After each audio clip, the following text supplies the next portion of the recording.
All right, hello everybody, and welcome back to another video. Today, I wanted to do a little follow-up video to my 222 roll lock roll queue discussion video that I had. I don't even remember how long ago now. Decently long ago at this point in time. But Stylosa just made a video talking about it recently, which is a little unfortunate because I was also going to make a video on it last week until that rumor about Overwatch 2 came out. So I pushed it back to this week, and now I look like I'm following in his footsteps. But I wanted to make this video anyway because last week I actually really had a moment of I need to do this. We need to get this, or I need to talk about why I think we need it again because I've been having a lot of frustrating games recently, and I think that a lot of it comes down to problems with wanting to play certain heroes, not being able to play those heroes, and that just really, really frustrates me. So I want to start by kind of talking about what's been happening recently whenever I play. And one of the things I've noticed, I don't know why this is the case, nobody ever wants to play a tank. Ever. I never see anybody who ever wants to play a tank. Almost every game I join, there's at least 4 DPS, there's like 3 or 4 DPS, and a Mercy or a Moira or a Zenyatta or an Ana. Never a Lucio, sometimes a Lucio, but usually it's a Mercy, a Moira, an Ana, or a Zenyatta. And then there's no tank. Now, I like to kind of fill a lot of the time because usually I don't really know what hero I want to play anyway, so I'm just like, oh, I'll just play whatever. So then I'm playing a tank. I had a game. It was very frustrating. I was playing Wrecking Ball. I'm not really a great Wrecking Ball, but if I'm going to play a single tank, I'm going to play Wrecking Ball because that's what you do. When you only have one tank and you have a bunch of DPS, you play Wrecking Ball because you, one, need to be able to rely on yourself and have movement, but also because you're much better at being able to displace people, put them in range, knock them up and get them ready for a headshot from a Widowmaker. There's a lot of reasons why I run a Wrecking Ball in a DPS heavy composition. Watch the Overwatch League, you see it all the time. People's advice about Wrecking Ball is good in DPS heavy compositions, but that's besides the point. So I'm playing Wrecking Ball, and our one support is an Ana. Now, I don't think Ana should ever be a solo support, but the person was playing support, and it was quick play. It wasn't competitive. Doesn't really matter. And obviously, quick play doesn't really matter in the same way that competitive does, but in general, people are getting upset. The Ana is getting very upset because we weren't doing very well, and people couldn't stay alive. And then I was trying to tank, somewhat unsuccessfully, but I was doing okay. As someone who isn't really a great Wrecking Ball, I felt like I was doing okay. But we just kept getting run over because we had 4 DPS, and nobody wanted to play a tank, so a support player was then playing a tank. Granted, I'm not very good at the game anyway, so there's that, but Wrecking Ball is one of the heroes that I have been playing a lot recently, and I've been trying to improve my Wrecking Ball. So it's just, you always run into problems every game where certain hero types are never being played. Everybody wants to play DPS, always. I rarely get to play the heroes that I want as a result, because sometimes I do want to play DPS. Usually I don't. Usually I want to play support, or sometimes I'll want to play a tank. But usually I don't want to play DPS. But every so often, I decide, you know what? I want to play a DPS today. I want to play Moira. I want to play Sombra. I want to play Pharah. Something like that. And the problem is, I can't. Because everyone else is playing DPS. We don't have a support. We don't have a tank. Now, sometimes if it's a quick play game, I don't really care. And I'll play a DPS anyway. But if I am playing comp, I can't do that. And it's a problem. The other thing that happens a lot of the time that I've seen is someone will pick support. Maybe it's not their native role, but they're trying to fill because that's what they do. And instead of saying like, hey, I don't play support, they just pick a support. And then we start losing because we only have one support, one person playing tank, 4 people playing DPS, and then the person playing support switches off support. they go to DPS because they're like, well, we're not doing well, so the best option is for me to just switch off and play a DPS. So then you're stuck with no, you know, support, and you just have a tank and a bunch of DPS, and you lose. You can't win when you have that composition. A lot of time, you can call it what you want. A lot of time in situations like that where there's 5 DPS players and I'm not playing a DPS, I just swap over to DPS. I'm not even going to bother at that point in time because the game's over. There's no chance of winning that game when there's 5 DPS. I'm not even going to bother trying to heal my team because it's not going to work. So I usually just switch over to DPS. And usually that's a quick play game anyway, so it doesn't really matter. You don't really get that kind of stuff in competitive usually. But in competitive, you do run into problems where sometimes you want to play a hero in competitive and you just can't. And the reason why you can't is because everybody is picking the roles that they play. And there's nothing wrong with playing the roles you want to play, but there's no even distribution of type mains, right? You know, hero type mains. Most people are DPS mains. Most people are DPS mains. The majority of heroes are DPS mains or DPS heroes. So if you were to have a line of people and each one of those people mained one hero, most of them would be DPS mains.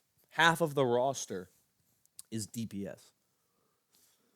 So most of the players are DPS mains.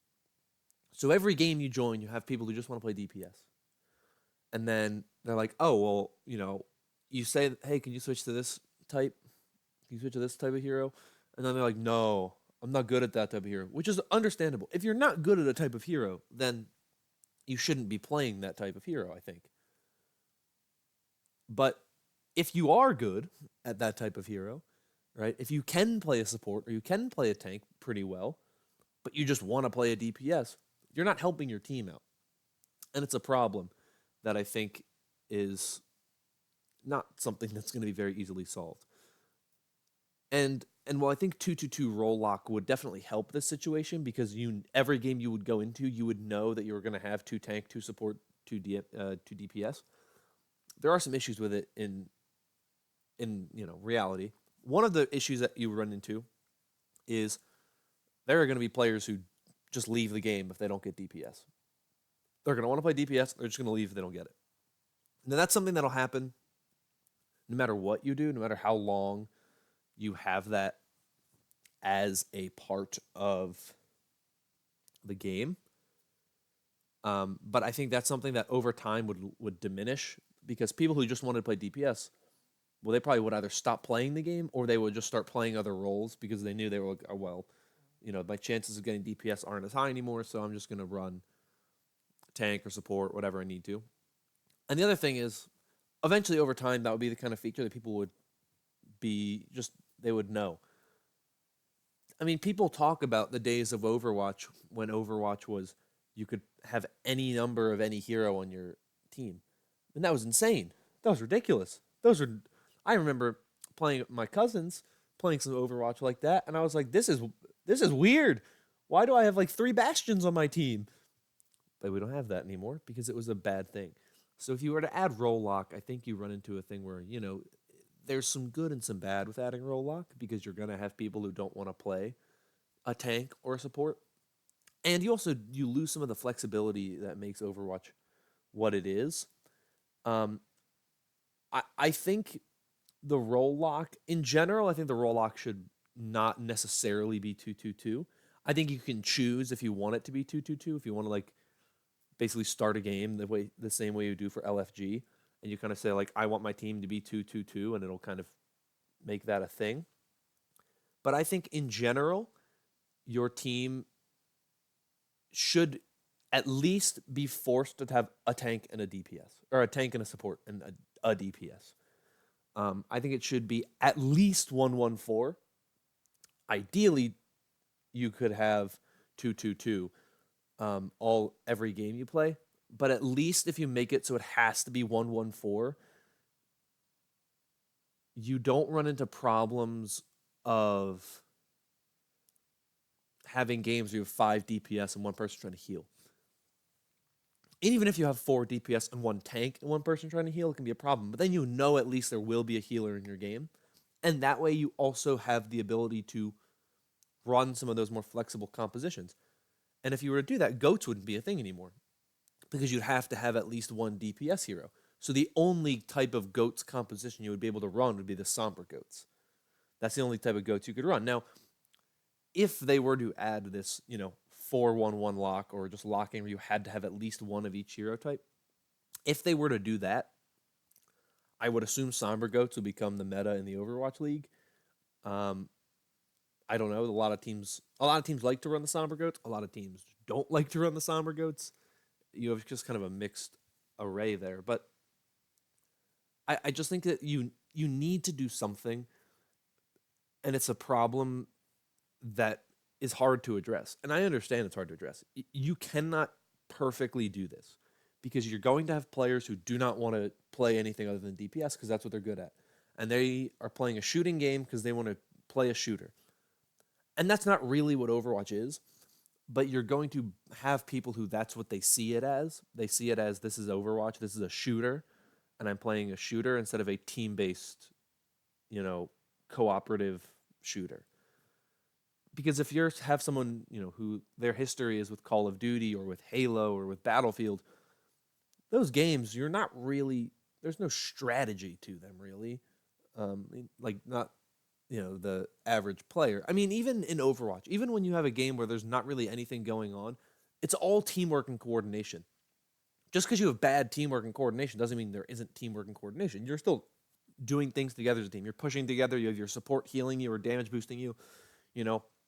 You have, someone using an ultimate that does something, maybe a May cryo freeze or an EMP, and then someone else drops an ultimate to kind of wipe the team. So even if you have no communication, someone will do something and someone on your team will react by doing something else. And that's just how Overwatch works and how Overwatch is played. But when you have your traditional shooters like Call of Duty, like Halo, like Battlefield, players just kind of do what they want to do. Each player just kind of plays the way they want to play. And, if you've ever played, a traditional shooter, you walk around and you just shoot at the enemy, you get kills, and you get points. So there's no strategy. There's no real objectives. And, I mean, there are some in some of the game modes. So if you're playing Team Deathmatch, you just are killing the other people. If you're playing, something like Search and Destroy in Call of Duty, well, there is a little bit more coordination and teamwork going on there because you either die trying to plant the bomb or stop the bomb from being planted, or you have to work with your team to kind of push together. But even still, usually people don't. They just kind of run in and they do whatever they want. And when you attract the traditional shooter crowd to Overwatch, you run into that problem. People just want to play DPS heroes and shoot at other people. They're not used to the teamwork and coordination and the hero feel of Overwatch. So a lot of people don't really understand the fact that you do need a healer in a lot of cases. Also in games like Call of Duty, you just heal yourself over time. As long as you're not being shot in the moment, eventually you'll kind of heal yourself up back to full health. Now, some heroes in Overwatch do that. Most do not. Most of them need a healer to heal them up. So it's very, very difficult when you have this game to do something that would keep the games refreshing and fun, that wouldn't have some backlash. But I really think that it's getting so frustrating playing this game because as fun as Workshop is, as fun as a lot of these new modes are that Workshop has created, there's Overwatch is still Overwatch. And to me, Overwatch is at its best, is at its most fun when you are playing really good games of Overwatch. Whether it be Assault, whether it be Control, whether it be Hybrid, whether it be Escort, whatever mode it is, Overwatch is at its best when you're playing those modes. Those are the most fun things that I do in Overwatch when they're good. But when they're not good, you get into the issue where you're like, I don't really know if I want to do this. I don't know if I want to play this when I'm not even having fun playing the normal part of the game. And I personally really like playing to level up and kind of setting myself a limit of time to play in a day. I'll say I'm going to play till I level up. I'll open up my loot box and I'll get off. So I'm not, I don't want to play all day. And maybe if I have a lot of extra time, I don't know what I was just saying there, but if I have a lot of extra time, maybe I will sit down. I'll play a couple more games than I usually would. Or if I'm playing my placement matches, I like to do those all at once. And that usually takes longer than if I were just to sit down and say I'm going to play until I level up, once or twice, however long it is or whatnot. So for me, like I like to play the base game a lot for that because you can't really do that much by playing workshop because you don't get experience in playing workshop. And look, I've played a lot of workshop modes. They're really fun and I like them, but they're only fun for so long. They're the kind of game modes that like workshop game modes are going to be the best when you're playing with friends. I'm not always playing Overwatch with friends. Most of the time I'm playing Overwatch, I'm just sitting down, I'm getting into a game and I'm just playing quick player competitive. So the problem with this game is that it's hard to get people to want to keep playing the basic Overwatch modes. And I think Workshop, obviously, if you're the Overwatch team, you just want people playing your game. If they're playing Workshop modes instead of playing the normal, modes, they're still playing the game. So to you, that's a win. That's a success. You're keeping people in the game. So they get frustrated from playing competitive, they go over to play the Workshop. And I think as good as that is and as nice as that is in theory, it's also still an issue if people don't want to play the normal version of the game and they're like, yeah, I don't really feel like it. Because I know I used to rarely get aggravated when playing Overwatch, but I've just reached a point now where I just get so upset with a lot of what goes on, with a lot of the way that people play and the way that people react and the way that people do this and do that. You just run into so many issues now. And I just think players are obviously getting better. And players are starting to understand the game more. But it also always seems like you're getting into games with the people who just refuse to do what they want. And in a lot of cases, like if you play the heroes you want to play, um, it doesn't work the way you want it to. And it's the kind of thing where you could implement a system where each person, like, it goes down the line. One person picks a hero, and no one else can pick a hero until they've picked a hero. Then the next person picks a hero, and the next person picks a hero. So you could do that where, you pick a hero. So you pick a DPS. The first person picks a DPS. Second person picks a DPS. Okay, now no more DPS heroes can be picked. Now it can only be tanks and supports. Next person picks a support. Next person picks a tank, and then you're at the end. You can then have one person pick a support, one person pick a tank, kind of like we have in League of Legends, where it kind of goes down the line. Now, I don't think Overwatch will ever have hero bans. I don't think the roster's big enough, and I don't foresee the roster ever reaching the size of something like League of Legends. But it's something that I'm really just kind of at a point where I want to see how stuff would work. And I don't know if you can do something like that in the workshop. I think that'd be a great way to test stuff like this. Could you have a game in the workshop where you have 2-2-2 lock? Obviously, you can do that kind of stuff in looking for group, but people don't really join looking for group. And I think if you did that in the workshop, I think would work a little bit better because you'd have people who are willing to try this out, finding this. And I think you'd have a lot more open discussion with people. And I think you can kind of work it out a little bit better. Because the difference in looking for a group is that you do looking for a group, but then if someone leaves the group, then your group kind of gets canceled. You gotta leave and redo everything, and it's such a pain to deal with. Whereas if you did the workshop, it would be okay. You have two teams of people, both of who are doing this game where it's a role lock. And I think it would be interesting to see if that's something that can be done in the workshop. If it has been done in the workshop and I missed it, I would love to know. I'd love to know who did it, so I can find it and check it out. If it hasn't, it might not even be possible. It's something I would imagine is possible. I'd imagine if you can make an Overwatch fighting game like Darwin has done, you can probably make a 2-2-2 role lock system, but maybe you can't. I don't know. I would like to find out, though. I'd like to see if anyone has done that. But for now, I'm going to end this video. Very rambly, I know. But ultimately, the message of this video is I think we need a role lock. And if not a role lock, we just need something to refresh what's going on because the games are just at a point where they're so frustrating to play. People don't ever want to play the heroes that your team needs. So it's basically half the players on your team get to play the heroes they want, and the other half can't. Um, and usually the half that do are causing a problem for your team anyway, and it's a lose-lose situation no matter what you do. And yeah, they're fun games of Overwatch every so often, but a lot of them are at a point where it's just frustrating because you can lose and have fun if it's a good game, but sometimes you win and it's not even fun, and you lose and you're like, well, this was just awful. And I think that's really what the problem with Overwatch is right now is that there's a lot of problems with players picking certain heroes, or you just can't get a good team. You can't get a balanced team in, and it's a huge problem and it's a huge issue, and it's something that I think we need to see addressed. But I'm going to end this video right there. If you enjoyed, consider liking and subscribing. And let me know down below what you think about anything that I said. But for now, I'm done. Thank you so much once again for watching, and I'll see you all next time.